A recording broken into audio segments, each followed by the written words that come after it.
PPG di LPTK UIN Sunan Gunung Jati Bandung. Pada kesempatan kali ini saya akan membuat video pembelajaran sebagai tugas UKIN yang nantinya akan dinilai oleh dosen di UIN Sunan Gunung Jati Bandung. Video ini saya ambil pada tanggal 9 bulan Mei 2022. Mari kita ikuti video pembelajarannya.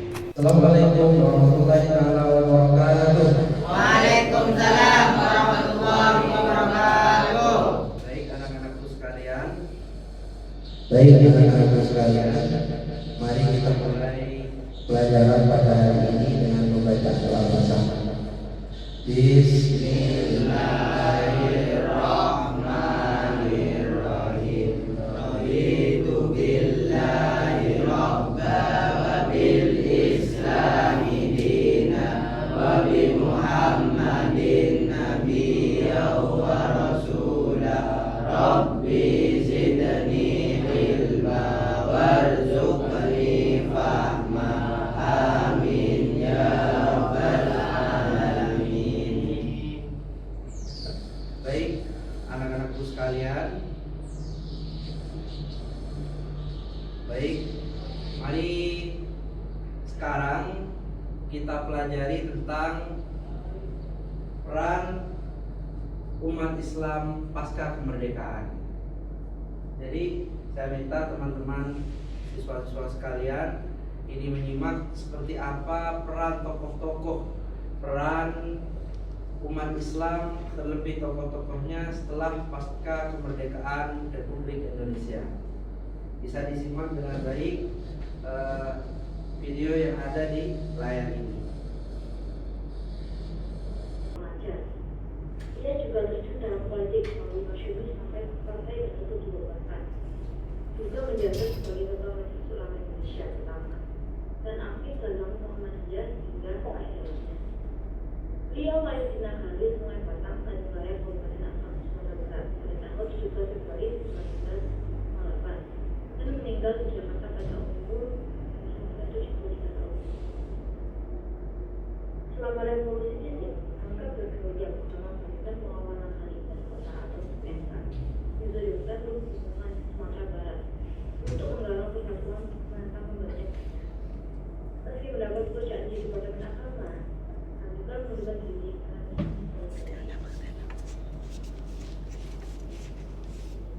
Dalam pemilihan umum 1955, Angga dicalonkan masyumi sebagai wakil Muhammadiyah dan terpilih untuk di Keluarga. Ia juga terlibat dalam perumusan kembali dasar negara. Angga banyak membuat karya sastra, di mana karya-karyanya tersebut relevan terhadap bahasa saat itu. Namun, seiring luasnya pengaruh komunis, Angga secara Islam oleh berbagai kepercayaan mereka, dan yang tidak akan berubah melakukan satu ekspedisi pada tahun 1964. Ia mulai mengungkapkan tafsir Al-Azhar dalam keadaan sebagai lahir. Dan Angka pun dibebaskan pada Januari 1966 dan ia mendapat uang mereka serta mengisi jadwal tetap selama di NSI dan di BNI. Ia dipilih sebagai Ketua Majelis Ulama Indonesia pada tahun 1976 dan sejak tahun 2011 ia ditetapkan sebagai pahlawan nasional Indonesia. Namanya diabadikan untuk perguruan tinggi Islam di Jakarta yakni Universitas Muhammadiyah.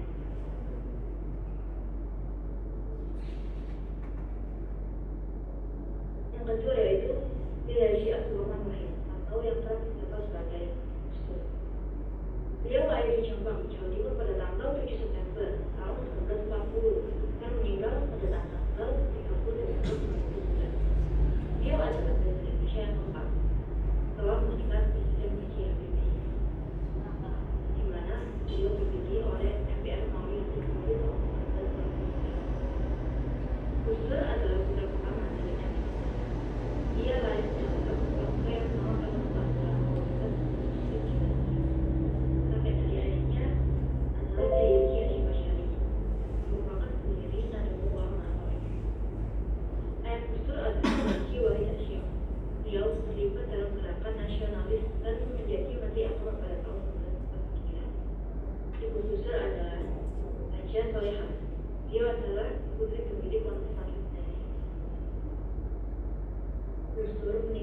Intan Nuria dikaruniai 4 putri, yaitu Alisa, Yeni, Anita, dan Jana. Pada 20 Oktober 1999, MPR melaksanakan sidang untuk memilih presiden dan wakil presiden. Abdurrahman Wahid atau Gus Dur kemudian terpilih sebagai Presiden Republik Indonesia yang keempat bersama Megawati Soekarno Putri sebagai wakil presiden. Kabinet pertama Gus Dur bernama Kabinet Bersatu Nasional. Gus Dur kemudian mulai melakukan 2 reformasi pemerintahan dan Gus Dur juga mendapat beberapa penghargaan atas pemerintahnya tersebut. Tokoh yang ketiga yaitu Baharudin Yusuf Habibie atau yang biasa disapa dengan B.J. Habibie, merupakan Presiden ketiga Republik Indonesia. Beliau lahir di Parepare, Sulawesi Selatan pada 25 Juli 1936. Beliau merupakan anak keempat dari 8 bersaudara dari pasangan Awi Abdul Jalil Habibie dan R.A. Tuti Maharani Puspawarsya. Habibie menikah dengan Hasil Ainun Habibie pada tanggal 12 Mei 1962 dan dikaruniai 2 orang putra, yaitu Ilham Akbar dan Malek Nani. Sebelumnya, B.J. Habibie sempat menjabat sebagai Wakil Presiden Republik Indonesia dengan J. Sutrisno. B.J. Habibie menantikan Soeharto yang mengundurkan diri dari jabatan presiden pada tanggal 21 Mei 1998. B.J. Habibie kemudian digantikan oleh Abdurrahman Wahid atau Gus Dur yang terpilih sebagai presiden pada 20 Agustus 1999 oleh MPR dengan menjabat selama 2 bulan dan 7 hari sebagai wakil presiden dan juga selama 1 tahun dan 3 bulan sebagai presiden. Langkah-langkah Habibie banyak dikagumi, namun juga penuh kontroversi. Banyak mengagumi, namun tak sedikit pula yang tak berpendapat. Setiap kali Pride penghargaan bergengsi Berjerovan Parman Wahid itu kembali dari Tednya, Jerman, dia selalu menjadi berkat. Habibie hanya setahun kuliah di ITB, 2 tahun kuliah hingga meraih gelar doktor konstruksi pesawat terbang di Jerman dengan Frankfurt. Lalu bekerja di industri pesawat terbang dan perusahaan MBB di MBH Jerman sebelum memenuhi panggilan Presiden Soeharto untuk kembali ke Indonesia. B.J. Habibie meninggal dunia di RSPAD Gatot Subroto pada tanggal 11 Desember 2019 pada pukul 12.05 waktu Indonesia Barat karena penyakit yang dideritanya dan faktor usia. Sekian dari saya. Wassalamualaikum warahmatullahi wabarakatuh. Baik anak-anak sekalian, sekarang saya minta untuk berkelompok menjadi 3 kelompok. Per kelompok 5 orang. Jadi saya akan mendampingi masing-masing kelompok untuk mengerjakan LKPD yang sudah saya buat tentang tokoh-tokoh umat Islam pasca kemerdekaan. Oke, ayo langsung berkelompok.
Jadi ini bisa dibaca sebagai bentuk pertanyaan-pertanyaan yang ada di sini.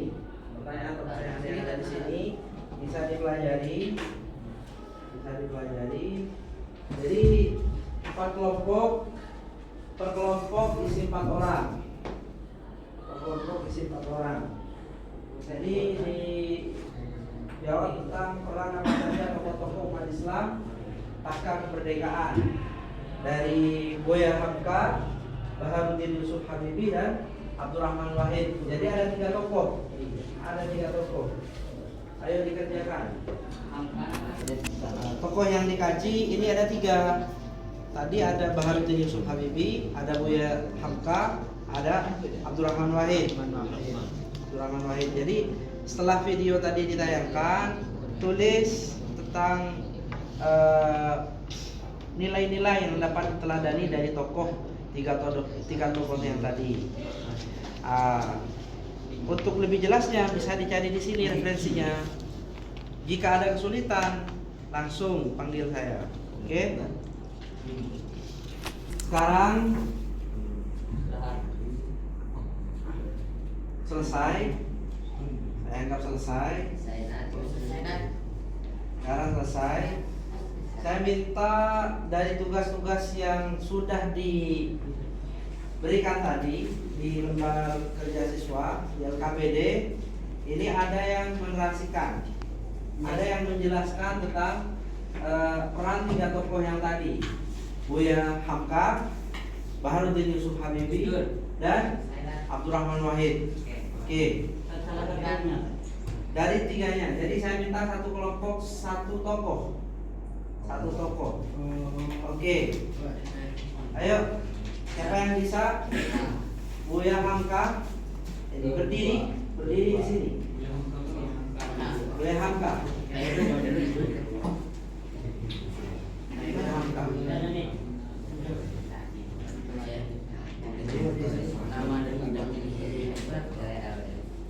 Pertanyaannya dari baca kemudian jawabannya.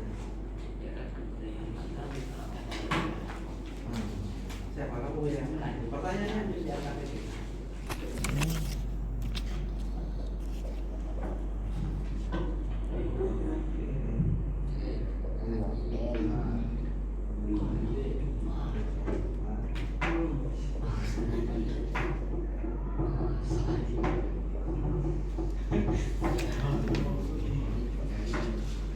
Oke, Buya Hamka.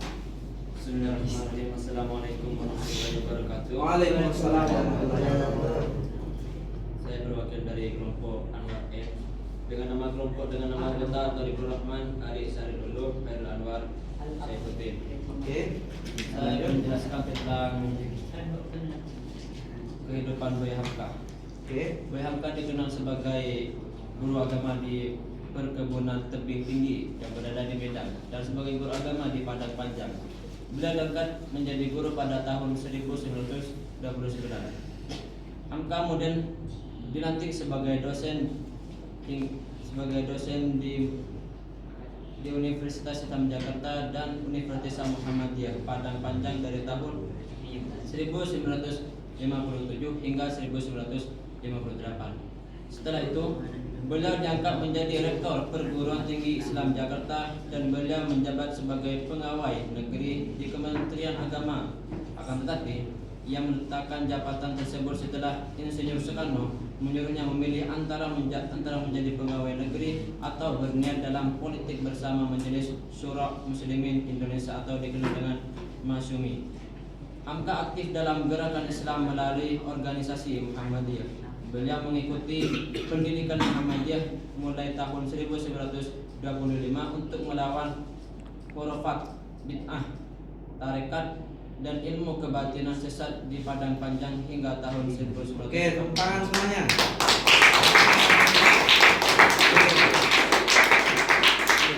Saya minta sekarang. Assalamualaikum warahmatullahi wabarakatuh. Saya minta sekarang kelompok yang ini menjelaskan tentang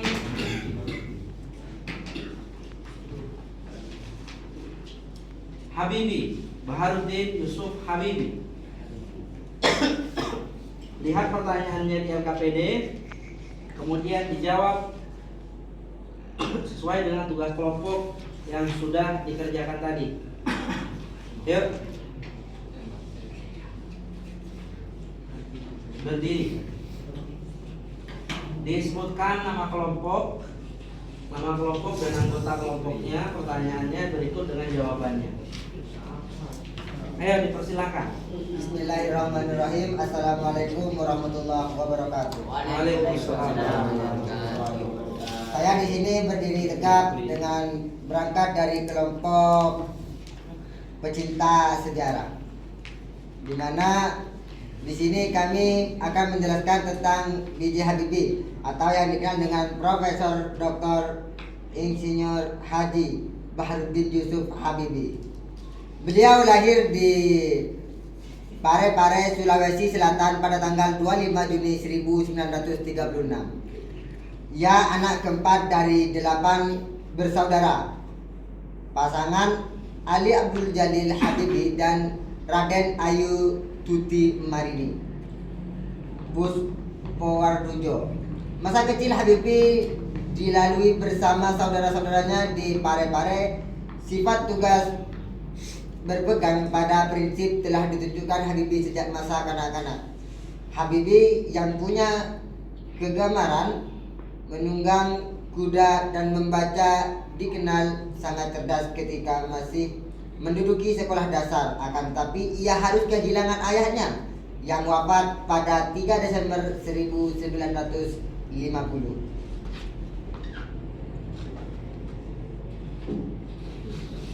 Sang ibu memutuskan untuk menjual rumah dan pindah ke Bandung.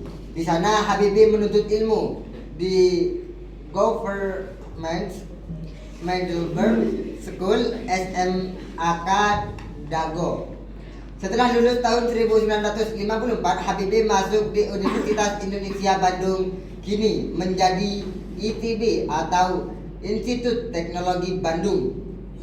Setahun di ITB, Habibie memilih untuk kuliah ke Jerman setelah memperoleh beasiswa dari Kementerian Pendidikan dan Kebudayaan. Tempatnya di Rhine-Westphalen, Aachen, Technische dengan yang disingkat RWTH, dengan memilih jurusan teknik penerbangan. Habibie meraih diploma dan doktoral di Jerman. Di tengah-tengah masa kuliah tersebut, tepatnya pada 12 Mei 1962, Habibie memutuskan untuk menikahi Hasri Ainun Besari. Mereka dikaruniai 2 orang putra bernama Ilham Akbar dan Tarek Kemal. Oke. Untuk selanjutnya dipersilahkan untuk membaca pertanyaan, mengenalkan kelompok, membaca pertanyaan, dan menjelaskan tentang tokoh Abdurrahman Wahid. Dipersilahkan berdiri. Bismillahirrahmanirrahim. Perkenalkan, nama saya Muhammad Hidayatullah, dipanggil Dayat. Dari kelompok Al-Hidayat. Dan juga teman-teman saya yang bisa dipanggil Dendi, Husnul, dan Dani.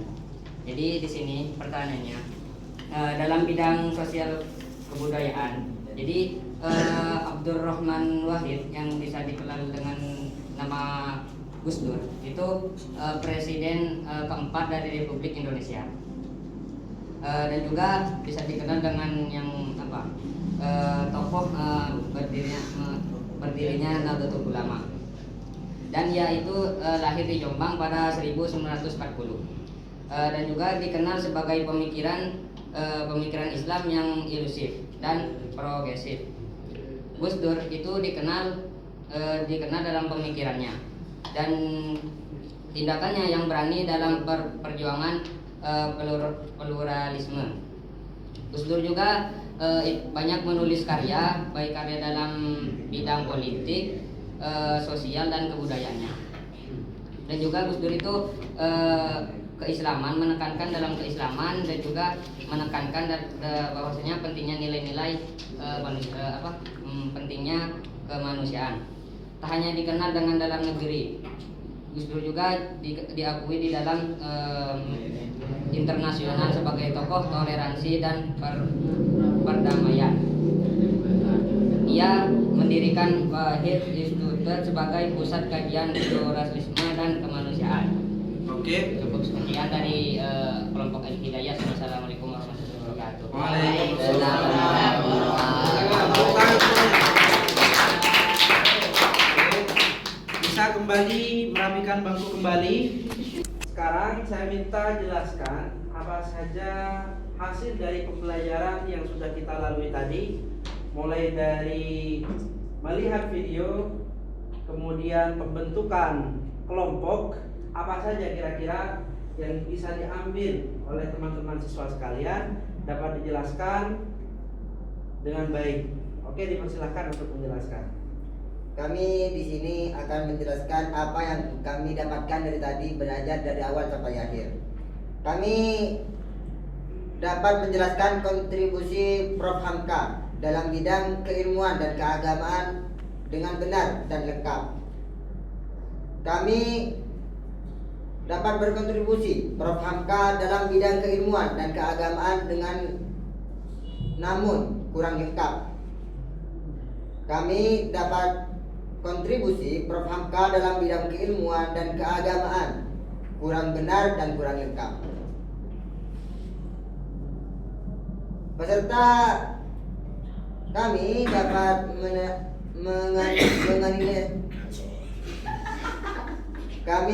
dapat menganalisis peran Gus Dur sebagai tokoh pluralisme di Indonesia dengan benar dan lengkap.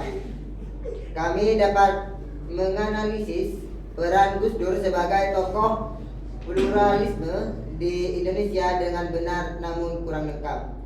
Kami dapat menganalisis peran Gus Dur sebagai tokoh pluralisme di Indonesia kurang benar dan tidak lengkap. Kami dapat menjelaskan hubungan antara iman dan ilmu dalam diri B.J. Habibie dengan benar. Kami dapat menjelaskan hubungan antara iman dan ilmu dalam diri B.J. Habibie kurang benar. Peserta didik kami dapat menjelaskan hubungan antara iman dan ilmu dalam diri B.J. Habibie dengan benar. Baik, terima kasih banyak. Dipersilakan. Oke, jadi intinya pada pembelajaran hari ini kita dapat mengetahui tokoh-tokoh dari umat Islam pasca kemerdekaan. Yang kita pelajari hari ini tentang Profesor Dr. B.J. Habibie. Kemudian tentang Buya Hamka. Kemudian yang ketiga Gus Dur. Kiai Haji Abdurrahman Wahid sebagai tokoh pluralisme di Republik Indonesia dan sebagai presiden keempat. Oke, sampai di sini saja pertemuan kita pada hari ini. Semoga dapat membawa manfaat dan menjadi tambahan ilmu bagi kita semua dan bagi pondok pesantren Membawa Lulung Bata-Bata, khususnya Madrasah Aliyah Membawa Lulung Bata-Bata. Sekian, mari kita tutup dengan pembacaan doa bersama. Bismillahirrahmanirrahim.